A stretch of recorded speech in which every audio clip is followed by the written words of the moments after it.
This machine is 3D printing steak. The goal is to create a piece of meat without killing a cow. And this Israeli startup is one of the dozens of companies racing to perfect the process. It turns out that cows aren't necessarily the most efficient way of making beef. It's no secret that beef is one of the most damaging foods for the planet. The search for a solution has become a big business. But can lab-grown steak or plant-based alternatives really fix the broken beef industry?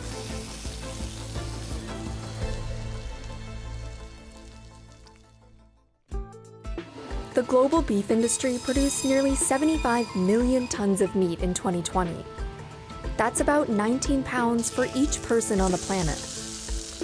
Each step of the supply chain is doing damage. Let's start on the farm. Raising cattle requires lots of land. On average, tropical rainforests the size of El Salvador are cleared every year to make room for cattle. These cows release tons of methane, one of the most potent greenhouse gases. Then there are the emissions from slaughtering, processing, packaging, and transporting beef.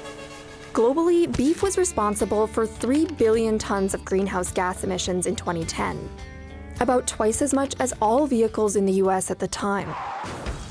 But plant-based alternatives to meat have grown into a $5.6 billion industry. Beyond Meat has made its way into an estimated 135,000 grocery stores and restaurants. Its signature burger is made by using heating, cooling, and pressure to give plant-based proteins a meat-like texture. A study funded by the company found that, pound for pound, its product generates about 90% less greenhouse gas emissions than traditional beef. Still, for many scientists, the holy grail is to not just imitate meat, but actually make it. Back in 2013, professor and scientist Mark Post unveiled the first lab-grown burger at a live tasting in London. This one patty cost over $325,000 to make. It's close to meat. It's not that juicy, but the consistency is perfect. I think that was kind of one of those like pivotal moments where you're like, oh, this could be a thing. But it wasn't until 2020 that funding for lab-grown food really started to pour in, with some startups drawing high-profile investments from the likes of Bill Gates and even traditional meat companies. By copyright statute that might otherwise be infringing. Nonprofit, educational, or personal use tips the balance in favor of fair use. What's going on? How's it growing? Salutations. What's happening? Welcome back to B1 Ag. I was John Henry Harris, from that Farmer Brand EMC. And here at B1 Ag, we focus on Black agriculture as it pertains to agricultural production, education, marketing, health, food, nutrition, and economics, all for the Black family as well as the Black community. I hope we find you doing well today in a growth state of mind. And we have a great story for you today that we're going to dig into. We all know that the alternative meat business is really growing, and this story centers around that alternative meat. Today's topic: Bill Gates, as they highlight $158 million investment in fungi-based meat and dairy company. Meats, plant-based meats and things like that. But this story really highlights how this forward movement into this new economy is pretty much destined. And there are several reasons behind that, and we will dive deeper into those reasons why. So, Farmer Brown EMC, what do you got to say about this fungi-based meat and dairy foods? People like mushroom pizzas, right? Fungus. My mom, when I was growing up, she'd always talk about this movie that came out back in the 70s called Soylent Green. And, maybe we'll touch on that here in a little bit. But the concept was New York City was packed and people had to resort to alternative meat and alternative food sources to feed everybody. It's hard to not play devil's advocate when we have these conversations because, once again, the average farmer is 65 years old. The land that we've been using for farming, a lot of the soil is depleted. When you think about things going on like we see going on in the West, where there's unpredictable climate, water lossage, there's a lot, and then you have more consumer demand. As the world turns, more people are being born around the world. Every individual has a right for at least food, if nothing else. And food doesn't just fall out of the sky. Food has to be produced, it has to be grown. If we're talking about meat, it has to be raised. We got some very serious concerns. We have some very serious concerns when we're thinking about economics, as we've stressed before on here. Where the food system is turning into will definitely negatively affect the melanated farmers who are, conducting more conventional or traditional operations. This is, I have my pasture. I'm gonna run my cows on it. I have my chickens. All of these dynamics are changing. When you have your tech gurus, you think about it. Jeff Bezos just stepped down from CEO of Amazon. If you remember, Bill Gates has stepped down from the head of Microsoft, and then a year later, the world changed. And so sometimes in this grand game of connect the dots, I just wonder, how connected this is. When we think about future planning, think about if you're doing oak or cedar, any sort of wood, a farmer doing agroforestry is going to have a 40-year, 80-year plan. I know when I put this acorn in the ground, I'm not going to have a tree next year. But, when my grandkids, great-grandkids, want to make some money, this plot where I planted these trees are going to have a lot of oak trees that are always going to have value. And so my thing is, okay, if there's this much planning that goes into just trees, you got to know that there's a lot of planning that goes into the food system. Once again, I would encourage the viewers, if you get a chance, look up the movie Soylent Green, Soylent Green. Was starring Charlton Heston, and this is back in the 70s. And it's very interesting. That if roll some footage and we're gonna dive deep into it, bro. Okay, the first video that I'm gonna play for y'all, as far as related to Soylent Green, is going to be basically a breakdown of the movie. The movie came out in 1973, and it's based, oddly enough, in the year 2022, which is fastly approaching. And it's pretty interesting. Y'all check this out.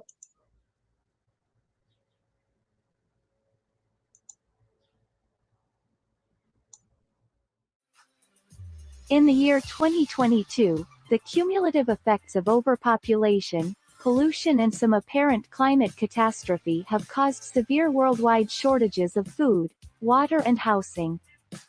There are 40 million people in New York City alone, where only the city's elite can afford spacious apartments, clean water and natural food, and even then at horrendously high prices.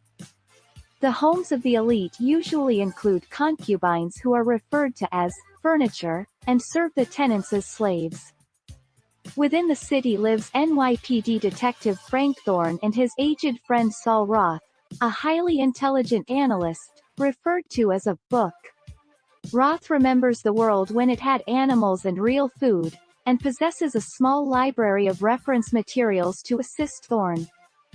Thorne is tasked with investigating the murder of the wealthy and influential William R. Simonson, and quickly learns that Simonson had been assassinated and was a board member of Soylent Industries. Soylent Industries, which derives its name from a combination of soy and lentil, controls the food supply of half of the world and sells the artificially produced wafers, including Soylent Red and Soylent Yellow. Their latest product is the far more flavorful and nutritious Soylent Green, advertised as being made from ocean plankton, but is in short supply.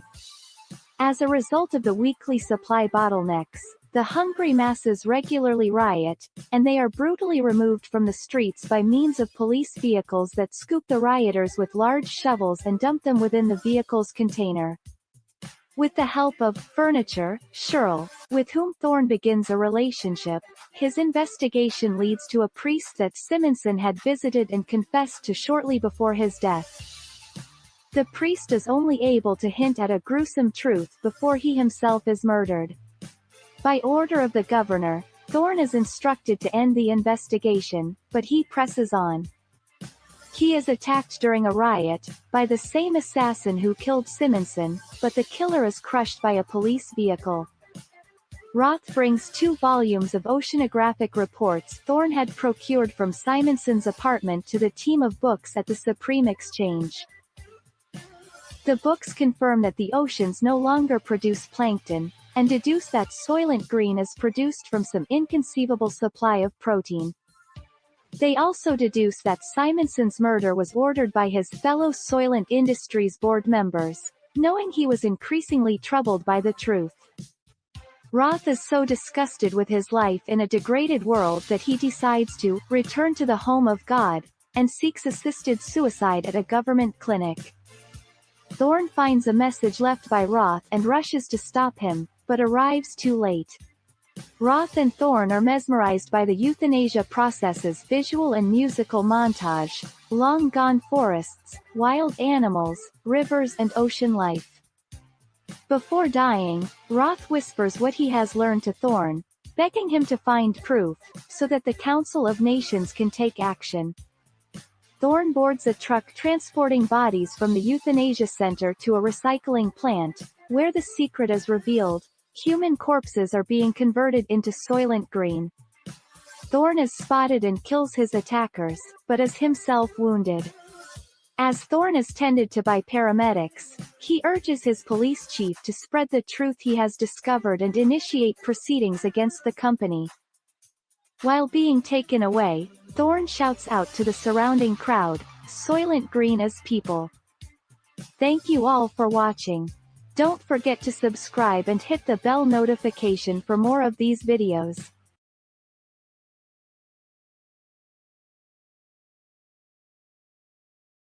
Now, as we look at what's going on currently today in real time, Soylent Green, again, made in 1973, based about the year 2022. We're in year 2021.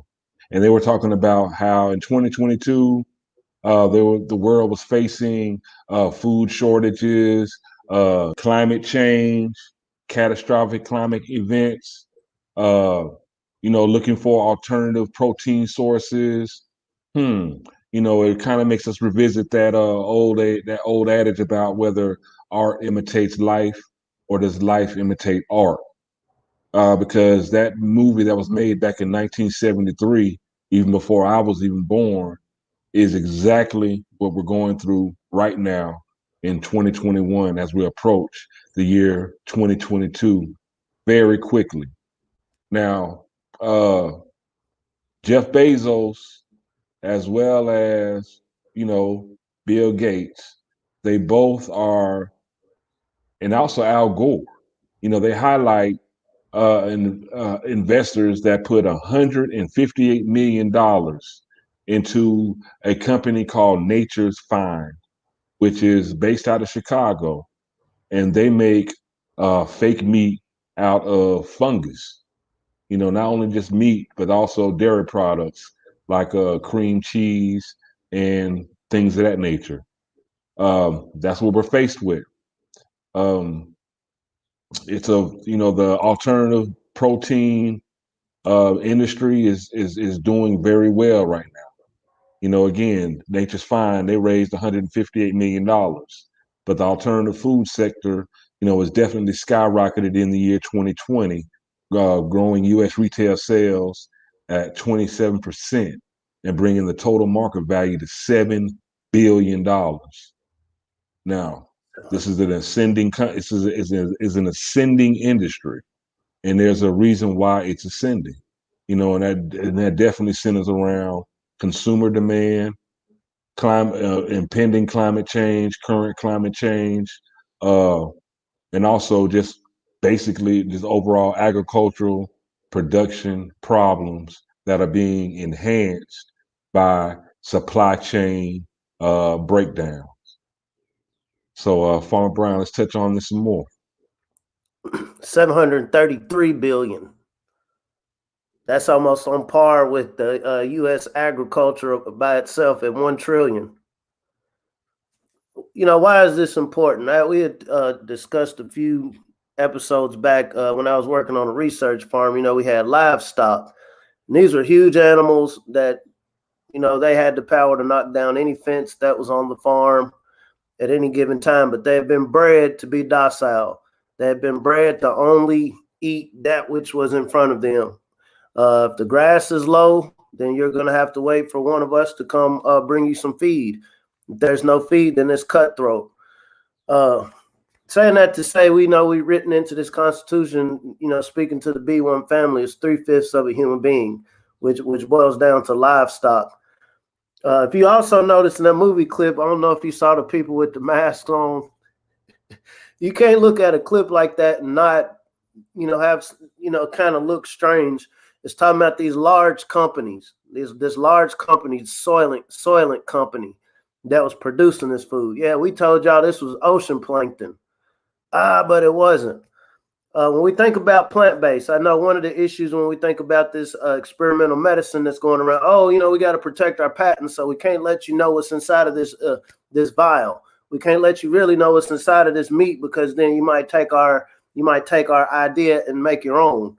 And so that makes sense as somebody that is the producer, as the corporation, but as consumers who the majority of us aren't producing our own food, or the majority of us aren't necessarily, and I'm not saying this in a shading way more so than just statistically, the average American is 3 generations away from a farm. All I can really speak on is my lived experience. The average person I come across knows more NBA players and entertainers than farmers. You know, we have lotteries for people to go get, you know, experimental medicine, but there's no lottery to meet a farmer, right? But saying that to say your odds of knowing something that distracts you is a lot more higher than something that can feed you. And I think with the ever-changing world, some of these issues do have to be addressed. As the population is growing, people absolutely need to eat. That's, you know, I would suggest eating less, you know, for the broader issue, but that's something that has to be marketed over time, over culture. We have a generation, multiple generations now on this planet, like, hey, I'm used to eating 3 times a day. I'm used to eating 2 good meals a day. I'm used to being able to pull up at whatever restaurant or even, you know, DoorDash getting delivery. And so our consumer demands is what's driving this. Technically, fungus is edible. You know, fungus is edible. But when we think about, okay, we think about quality control. We also know Gates and Bezos, between the two of them, own hundreds of thousands of acres of farmland in North America. The reason why this story is very serious, because this isn't something that people are wanting to plan for the future. Like, this is in motion, family.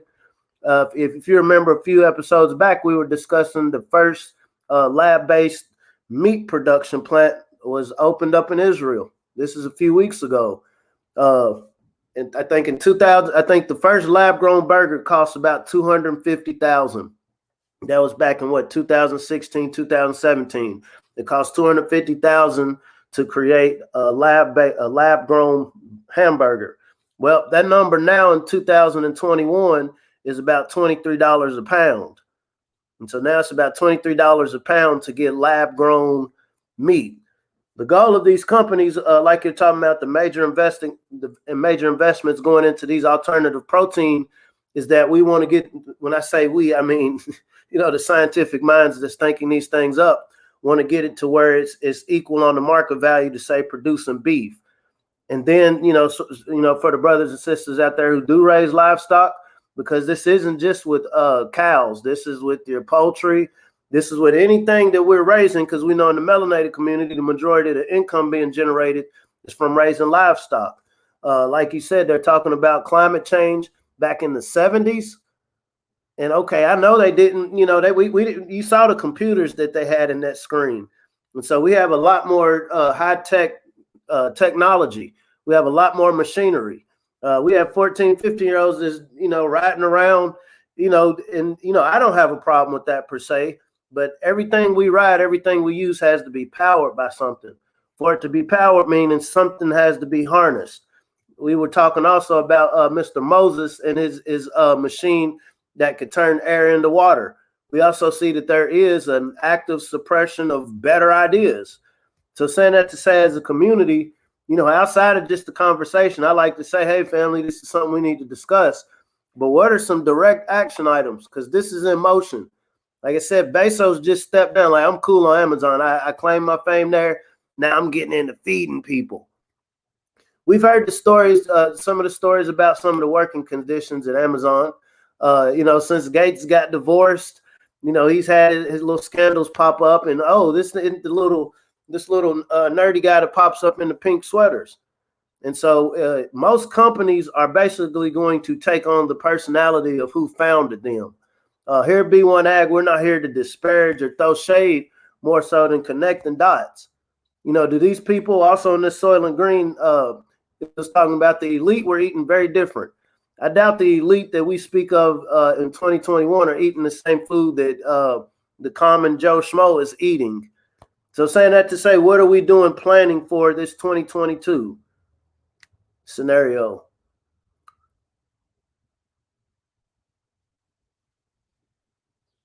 "2022 is definitely quickly approaching. We're already in July.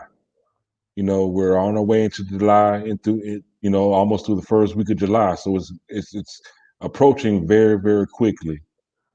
One thing I forgot to add was, so this lab grown meat plant that opened in Israel, they're looking to have product in the shelf by 2022. Coincidence, coinky dink. Is a life imitating art, or is art imitating or predicting life? It's a good question to have. That's why here at B1 Ag, we really promote growing your own food. Make sure that you go check us out, healthyblackfood.com. Sign up on how to grow your own food. Farmer Brown and I have a great program where it's entertaining, educational. We presented the information in a way where you can ingest it and be successful in growing your own food. Healthyblackfood.com.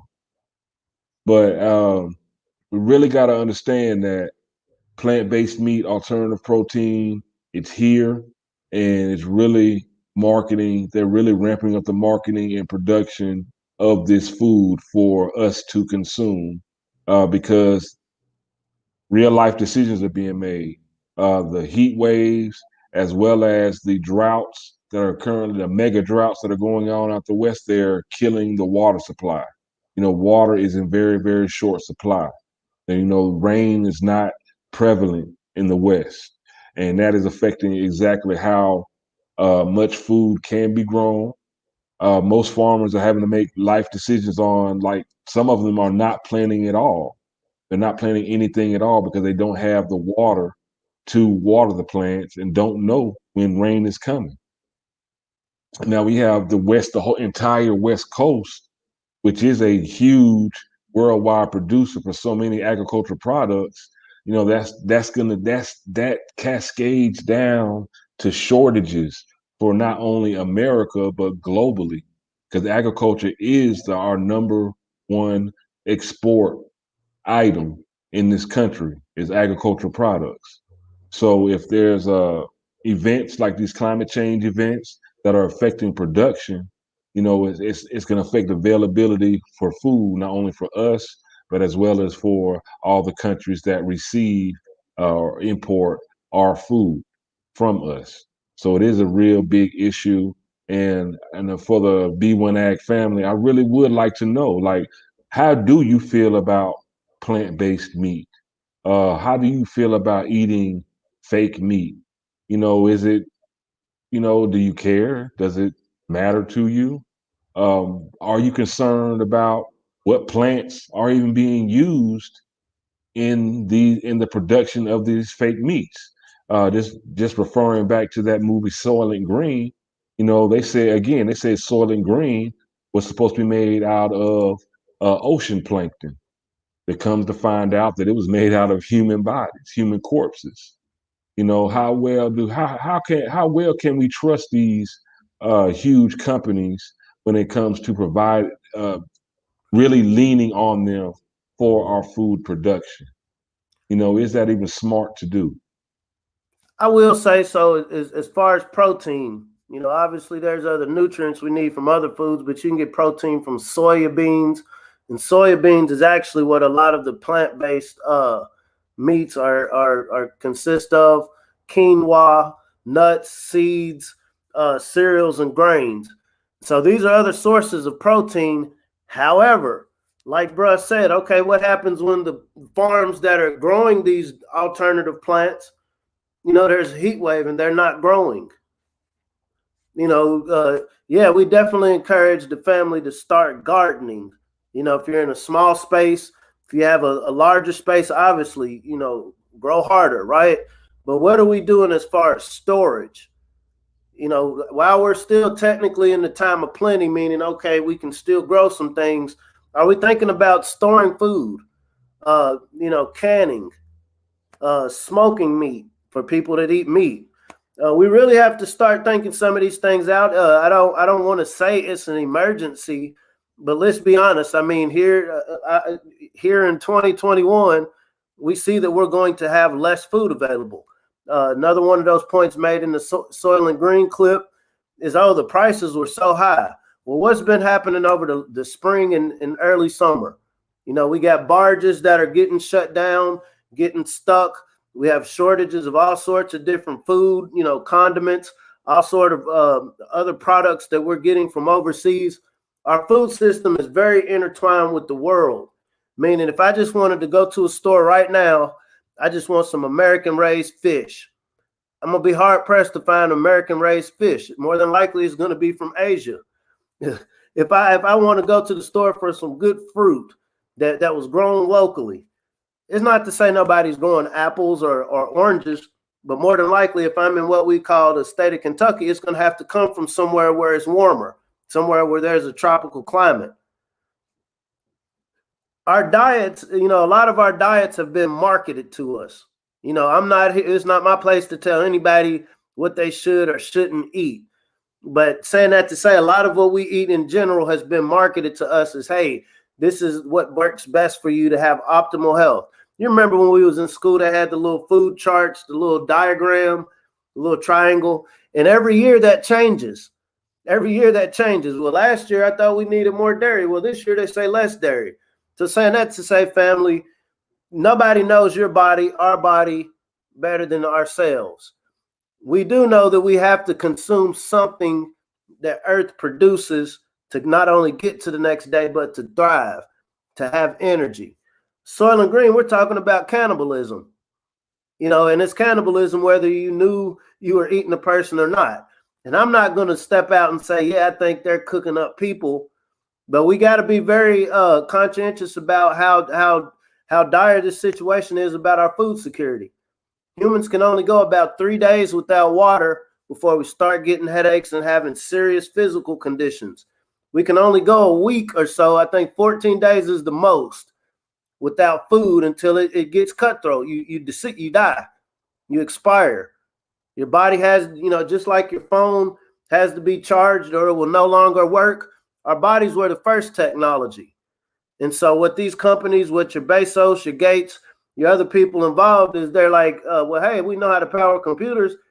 We'll figure out a way to power people. Believe it or not, the same faction of people that saw us as 3/5 a human being, some of them have progeny that happen to be billionaires that see people the same way. This isn't to be disparaging, family, more so than, okay, we see it with a movie like Soylent Green. Nobody's just going to make that movie out of thin air. There were discussions being had amongst the writers. It makes me think of 1984 by George Orwell. And it's like, wow, you know, there's so many similarities. It's like, how did these people come up with these concepts? And they knew no such thing as a telescreen back then. But now we see the majority of the world, literally 4 billion of us, or online, looking at a screen, a telescreen. There's a such thing as prophecy. I believe in the power of prophecy, but then I also believe in there's a power in truth. Now, I told you what I'm going to do. Now, if y'all get distracted by everything else between what I told you, hey, that's on y'all, but I told you the truth. Because you can't get power by your power source unless you're acting in truth. So saying that to say, what truth are we operating in, family? We understand that the wealth of this nation was built on agriculture. It was built on the production. It wasn't built on consumption. You don't build anything consuming. What are we doing now to inspire the next generation of creators? What are we doing now as, people still, relatively young that might have space for 1 or 2 more career changes? To really focus on food security, because within food security, you're covering so many different angles. Marketing, for example, heaven forbid we raise another generation of us that just expects to eat fast food every day, all day, and think that's cool. Because then what will that turn into 30, 40 years down the road? It turns into more of these pre-existing conditions. It turns to, lower sperm counts, which is what we see going on in North America.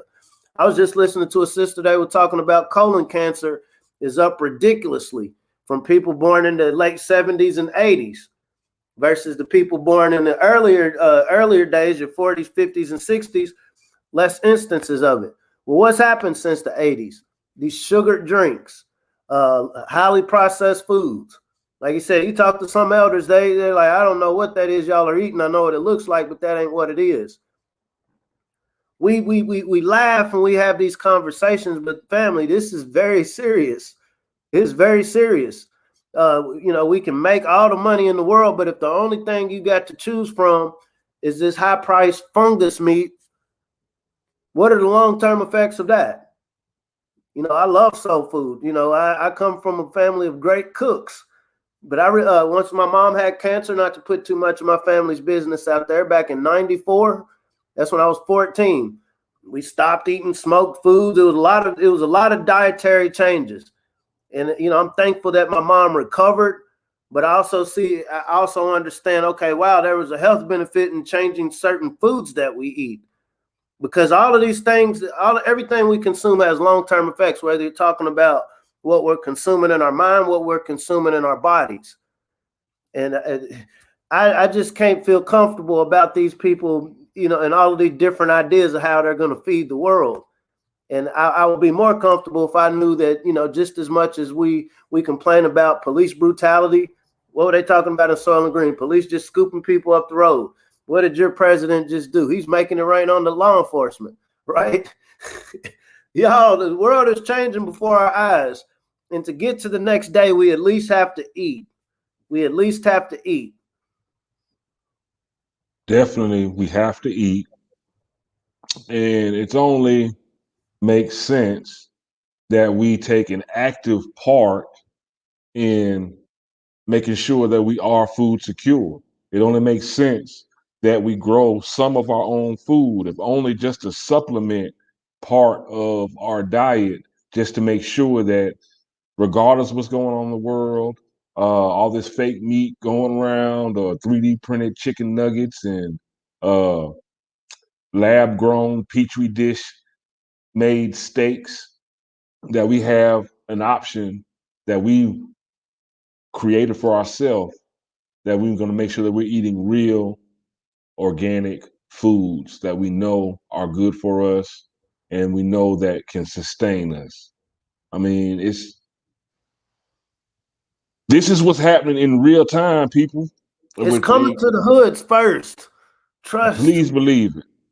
Please believe it. It's coming to us first. We're always the crash test dummies, so to speak. They're gonna we're gonna be the basis of their clinical trials.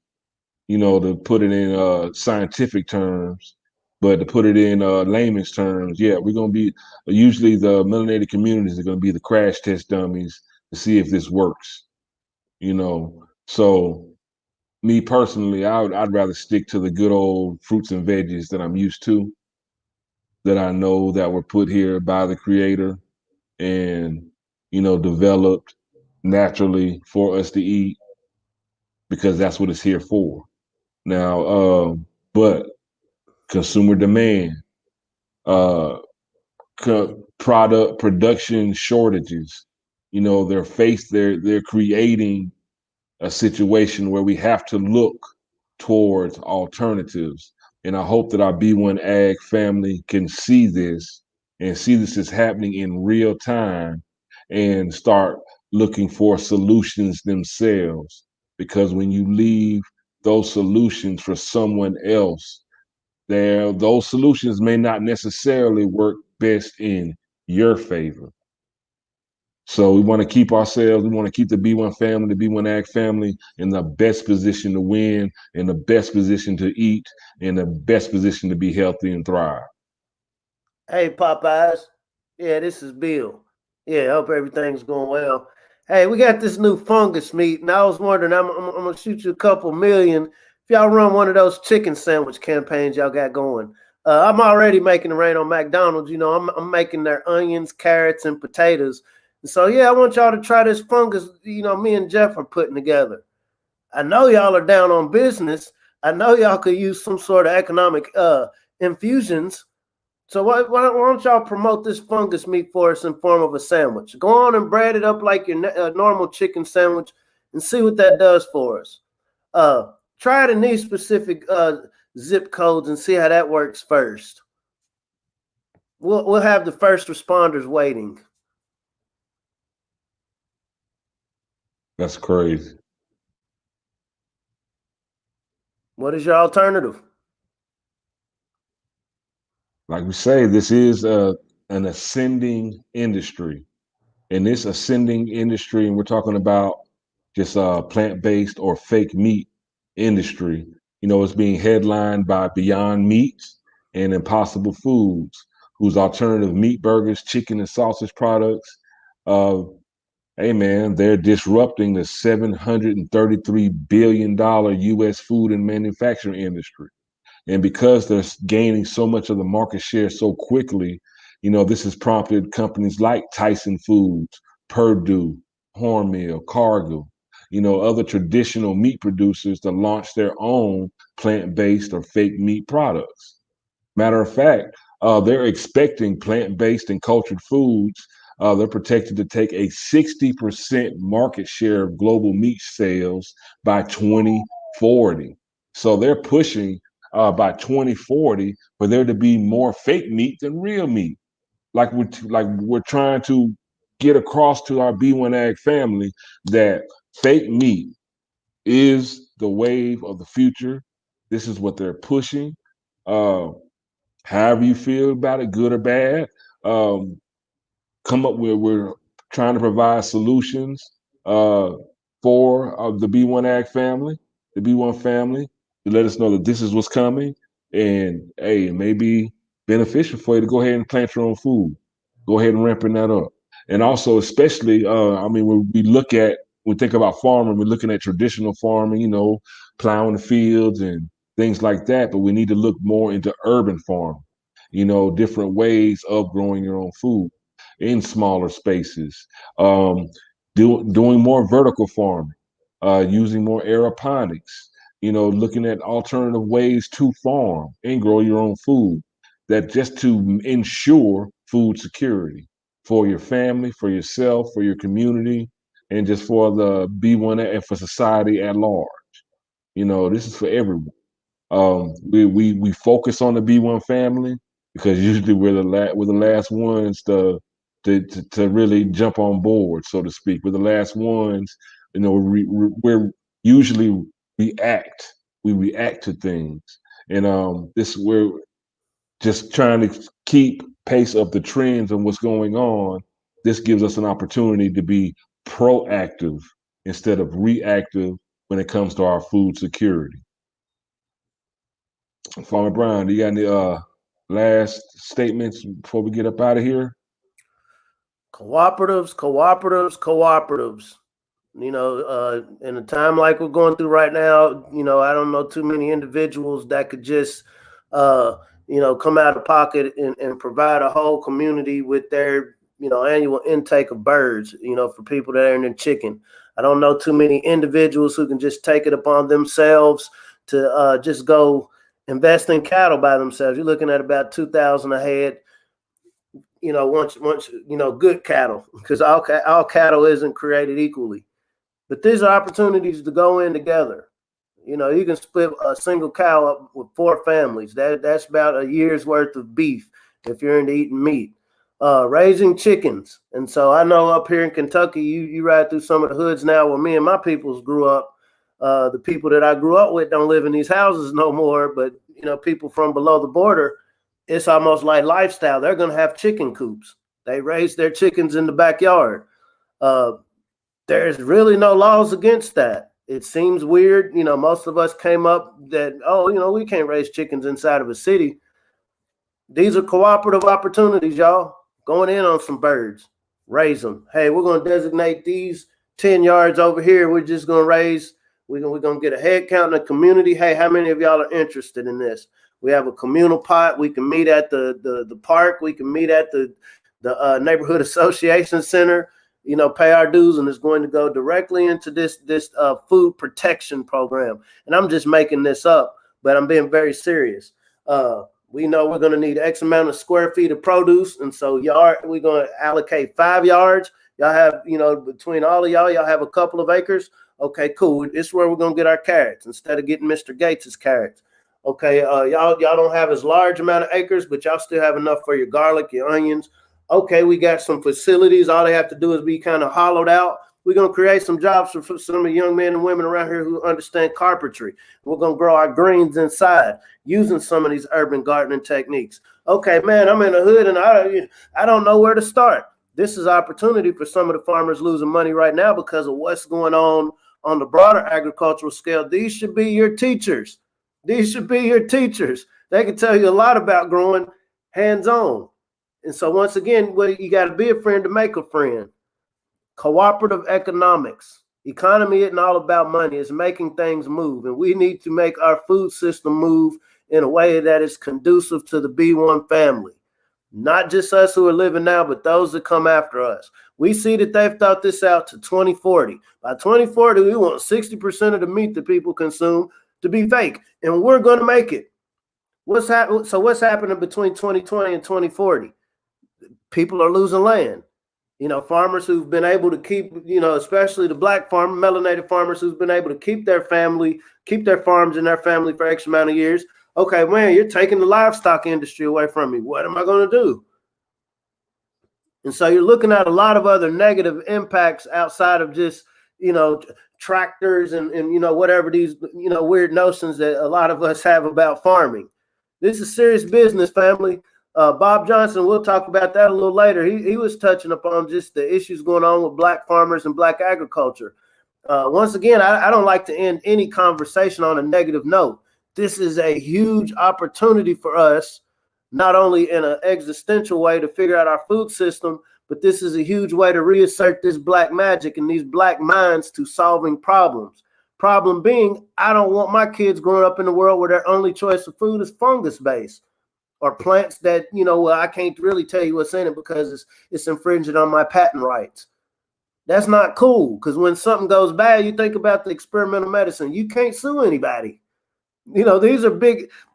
The people who are talking about creating our food for the future are not farmers. They're people who got big in tech. I ain't throwing shade at tech.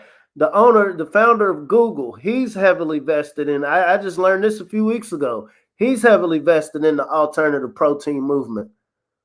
And so you have the people, and I hate to say it, family, but computers control the world. We are locked into our devices. And the people who are, wanting to create this meat, these new forms of food, are the ones who create these devices. They create the programs that all of us interface with. Extreme right, extreme left, center, don't care. Whatever. If you have a stomach, guess what? You have to eat. And you have a handful of people in the world who, they can fly wherever is nice and eat something natural. We don't want to create a Soylent Green situation, family.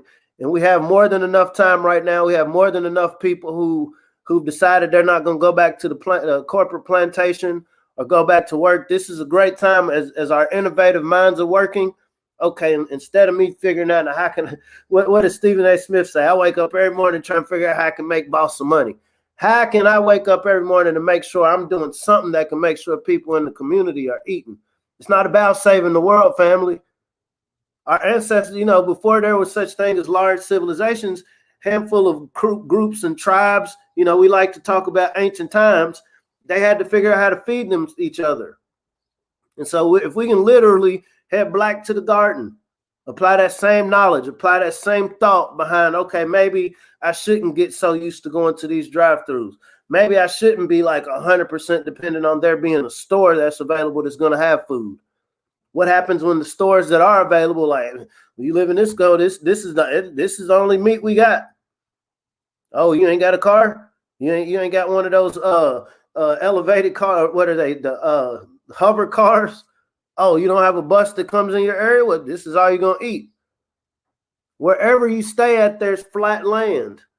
Wherever you stay at, there's space where you can put a container, fill it with soil, some sort of matrix, compost, and plant something. That's why we talk about, if you really want to know something, learn how to grow something, because it's not just, oh, I can plant these little cute flowers. It's about once your mind understands the concept of how things are produced, then you'll be able to tailor your knowledge to your situation, to your area, to your region. When I talk about do it in love, it ain't, oh, I just want to save the world. And no, it's love, meaning, hey, you know, I'm in my space where I'm at, I'm protected. The more of us that value this space and are willing to, you know, protect this space. So let's create more spaces where we're growing some food, because somebody else is thinking about it too. And if they're thinking about it, especially if they're thinking about creating this food to give to us, we definitely need to think about creating food for ourselves. Because me personally, I would choose collard greens over Soylent Green any day. Collard greens over Soylent Green. That's my word for the day. Again, go to healthyblackfood.com. Healthyblackfood.com. Let's get black to the garden. Learn how to grow your own food. Healthyblackfood.com. Go ahead and sign up. Also, you know, if you want to reach out to B1 Ag, hit us up at b1aghiphop@gmail.com. Hit us up. Let us know what's going on. Give us a question. We might be able to send some information your way. Hopefully we will. We want to be able to really be a conduit, not only of these stories and just conversations, but, you know, exchange great information as well. Exchange important information, especially when it comes to, you know, providing your own food and becoming more self-sustainable. Because ain't nobody gonna love you like you. Please believe it. Ain't nobody gonna love you like you, and ain't nobody gonna care about what you eat like you. So, Farmer Brown, we had a great discussion today. You know, at the end of the day, you know, we talked about the Soylent Green and, you know, and the possibilities of the ramifications, just the implications of this movie. And like you brought up a very good point, that Soylent Green was very eerily similar to 1984. You know, there is a lot of prophecy, what would appear to be prophecy in that movie that came out in 1973 that directly reflects the agricultural and ecological problems that we're facing right now in 2021. Now, this movie came out in 1973, but it was based around the year 2022, which is less than 6 months away. So we need to really open our eyes, pay attention, you know, and start digging in this dirt. Let's get our prints in the mud. So at the end of the day, Farmer Brown, if the people really want to know something, you know something that's going to be beneficial for them, know something that's going to keep them in a growth mindset, know something that's going to help them advance, become more sustainable. What do they need to do, bro? If you really want to know something, this is collard greens over Soylent Greens. Let's learn how to grow something. Absolutely. Everyone have a prosperous day. That's a The t-shirt, abundant man. collard greens over Soylent Green. You know what I'm saying? Especially, and also, I'd rather have collard greens over ill-begotten profits. Collard greens over money. Collard greens, it is money. But I hope you all have a wonderful day. Be prosperous, be abundant. I hope that you find yourself again just growing. You got to stay growing, keep it growing. That's the only way we're gonna make it. You got to keep going and keep growing. Have a wonderful day. Thank you for checking in with B1 Ag, Daily Bread Podcast. We'll be back very soon, and we're gonna keep it growing. We're gonna keep it going, and we're gonna keep drilling in your mind. If you really want to know something, Everyone wants to hop on that bandwagon. Learn how to grow something. Now, researchers in Israel are taking on one of the biggest challenges: growing steaks in a lab.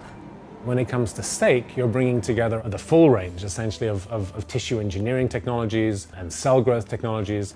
Simon Fried and his team are using stem cells to create a steak they say is more ethical, although it's not vegetarian. Here's how it works. Look at this perfectly marbled steak. The white stuff is fat, that gives it flavor. The pink stuff is muscle, that's for protein. Scientists had to figure out how to recreate both. First, they take stem cells from a cow and then grow them in a lab. That means that we're replacing the body of the animal with what's called a bioreactor. Getting the cells to grow under these conditions is no easy task. Usually cells are attached to something. They grow in a petri dish or flasks, and they want to attach to something. Here, the cells grow suspended in a liquid where they divide roughly once a day. Then scientists move the mass of cells to the tissue engineering lab, where they make something called bioinks.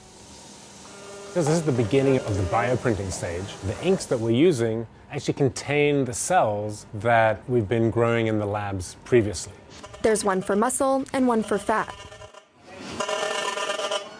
They're fed through these nozzles, and technicians can customize how much of each goes into the steak.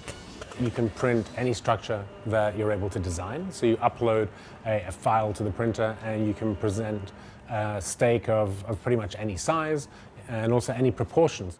One key challenge in this process is keeping the printing room sterile. These are living cells and they're being jetted through the printer. So everything that can be done to keep the air clean of any impurities is necessary. Otherwise, there's a chance the cells could die. The steaks aren't quite finished when they leave the printing room. The cells still need time to develop into muscle and fat tissue. From a few days up to a few weeks, we can start seeing the muscle fibers starting to contract spontaneously in the dish. Which looks like this. The process takes about a month. And after that, you can treat it as you would a regular piece of meat. But meat tech is still a long way away from selling its steak to consumers, for a few reasons. Remember how the cells were growing in that liquid? Well, it contains something called fetal bovine serum, or FBS. In layman's terms, it's baby cow blood. It's one of the most controversial parts of growing meat in a lab, because it comes from fetuses of pregnant cows that were slaughtered. But it's necessary for the cells to grow.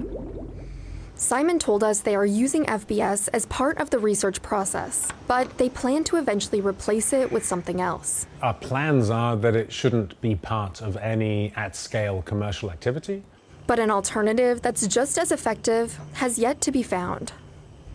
Simon wouldn't give us an estimate on when the steak will be ready for the public to try, or how much it costs to make the prototypes.